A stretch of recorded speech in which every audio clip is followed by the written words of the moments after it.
ngayon, mga kakukuha, magluluto tayo ng alimasag na may kalabasa at sitaw. Lalagyan na nga pala tayo ng mantika. Papinitin lang natin ito. Sakto lang. Mas maganda kung mas mainit naman yun siya. So ayun, maglalagay na tayo dito ng sibuyas na masarap. Hindi nga pala ito na himayin na maayos. Kaya yan, pahirapan ko hinimayin yung sibuyas.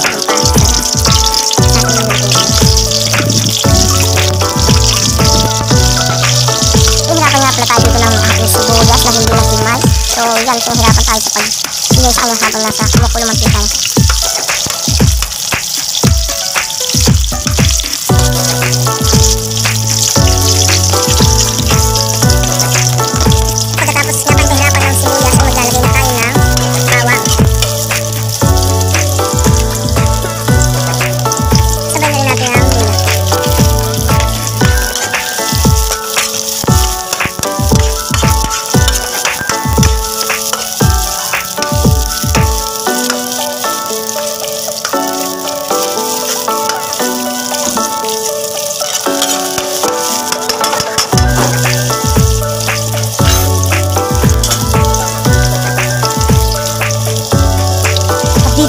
Natin ilalagay si Mr. Crab. Nakakawak si lulutuin natin siya, kaya minsan ito yung pang-ulam talaga natin siya.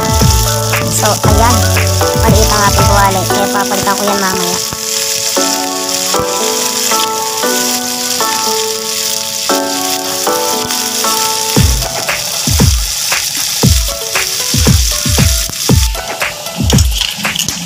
At dito nga pala pinalitan na natin ang ating tuwali upang magkasa ang Mr. Crab natin dito.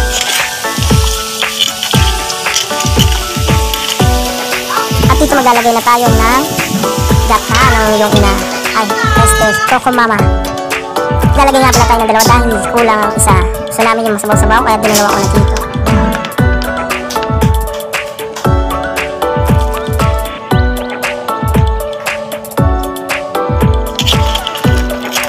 Lalagay nga tayo ng no cube shrimp dito para mas lumasa ang kanyang pagiging seafood.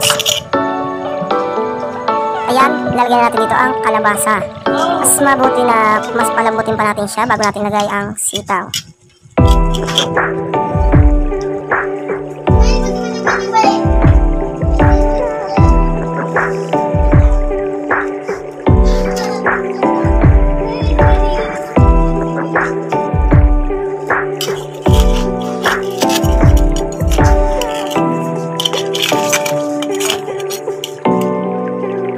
Ginawa natin dito ng paminta na pamamaga ng iyong alaala.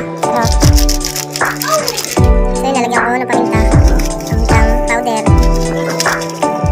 Lalagyan ko ng pampalasa ang ating magic syrup. Palambutin pa natin ng konti ang ating kalabasa. Dito malambot na nga pala ang kalabasa, kaya nilagyan natin ang ating sitaw na pampahaba ng iyong buhay. Charot!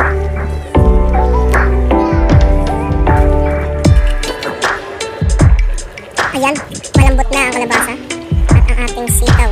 Pwede na siyang kainin. Sorry Mr. Crab, pero paborito ko kasi namin. Napakasarap.